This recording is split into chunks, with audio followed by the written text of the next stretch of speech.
and good morning. I have done my topic on spiritual and religious problems within individuals themselves. So I took a few videos off of YouTube of people who were discussing this to the world. So because originally I wanted to do a universal study, but that's kind of difficult to do right now.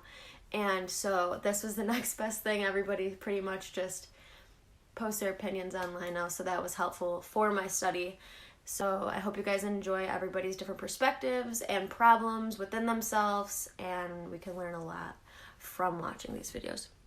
It's like, what if I don't identify with the religion that I've been placed under? You know, what if I don't believe that there's a God that determines how I live my life? Or what if I don't believe, you know, in the power of like praying to a God? And I remember like having all of these questions, and they only got stronger as I got older. And I remember I like never asked anyone like at my Sunday school or any of my teachers or my rabbis about like the questions that I was having, but I remember I did bring it up to my mom once, and I was like, you know, what if I don't believe in God? Like why do I have to keep going to this Sunday school? I know that you identify with Judaism, but why can't I kind of, you know, travel my own path and figure out what I identify with? And I always remember my mom would get like very frustrated and not mad at me, but she would just be like, well, you can do that when you're 18. With the whole thing about, is there a God? She'd be like, well, that's the great thing, is like you never really stop kind of questioning sometimes. And for me, that was just a really frustrating answer. So I continued to go to Sunday school. I was bat mitzvahed,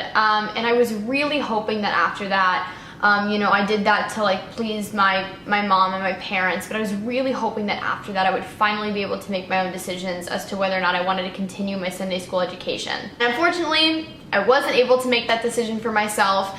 I was not forced, but I was told that I had to continue going to Sunday school until I was able to like get confirmed at 15 years old. So I still had 2 years of Sunday school after my bat mitzvah, which just seems so daunting to me. Not because I'm not a fan of education or because I didn't like the people that were there, but just because at that point, you know, I had really formulated my own thoughts. By the time you're 13, 14, you have your own opinions on things.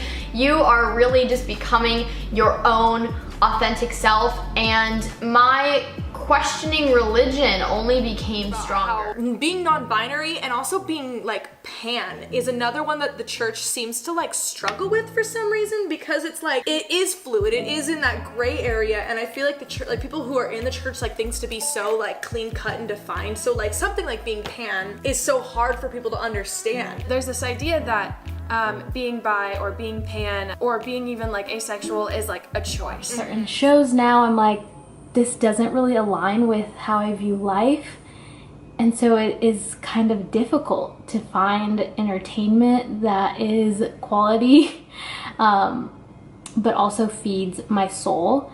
So I think that is a big struggle and something I think we definitely need to change, and that's why I'm so happy to come on YouTube and make these videos, is because there's not really a lot of options out there. There's really not that much entertainment for Christians.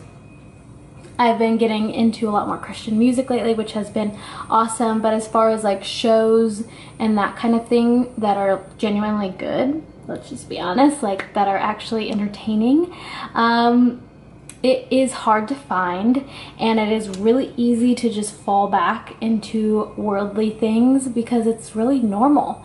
I think it's very normal now in today's society for us to see sex a lot in movies and shows, to see cheating or moving in with your significant other prior to marriage.